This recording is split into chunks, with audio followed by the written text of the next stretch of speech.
Okay, guys, once again, it is me, Craig, back for another review for the recent horror film starring Melissa Barrera, who was recently in the last two Scream projects. Unfortunately, that all went crumbling down, but she's back again with another horror film in Abigail. And Abigail, first of all, I just want to say the director that previously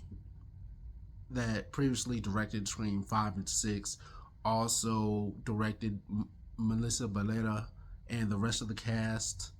But this is Melissa's third project with the director so far. I'm blanking on the director's name, so just leave in the comments below. I'm blanking, but this is a horror film about these complete random people who specialize in different things. Well, one's a hacker, one's a ex military guy. Everyone has their own specialty for what they do. They capture this girl Abigail and they hold her for ransom for $50 million. But it turns out that the this is no ordinary little girl, as you guys can tell from the trailer.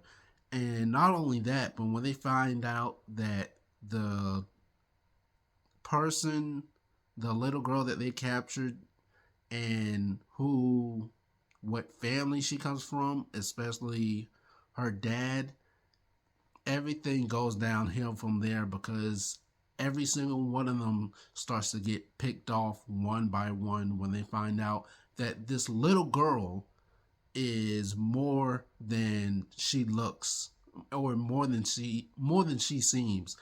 I was not expecting this movie to be as brutal and gruesome as it is. It has a lot of humor in it too, like the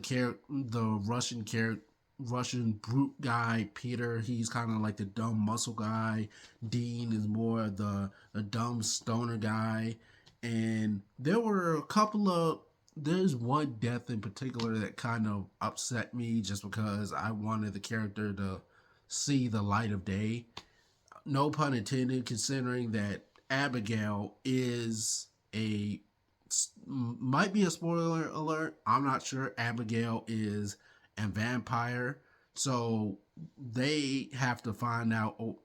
Not only do they have to find a way to find out who is this little girl and have to defeat her, but also have to make it until daylight because they are trapped in that house with nowhere to go, and they're pretty much on their own because the guy that hired all of them, once again, spoiler alert, but I don't want to give too much away, but he he's a key part of what is happening. And also this film, a lot of, like I said, a lot of gore, a lot of humor as well.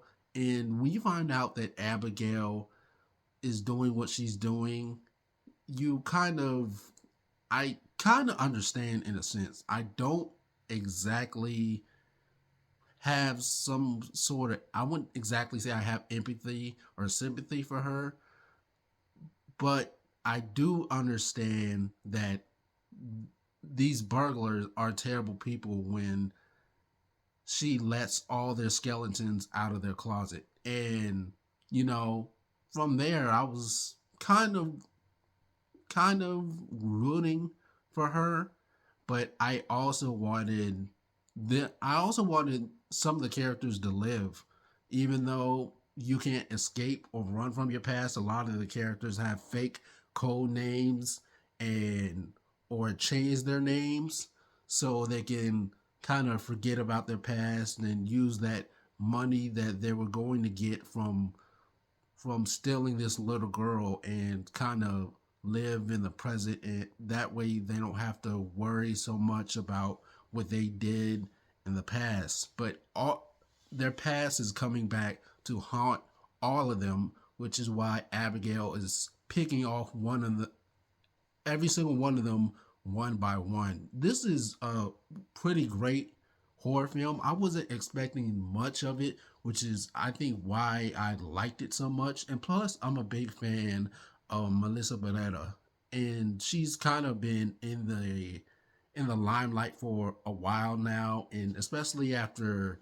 the huge support that she's gotten since the whole Scream incident, I think she's only gonna be much bigger than she already was.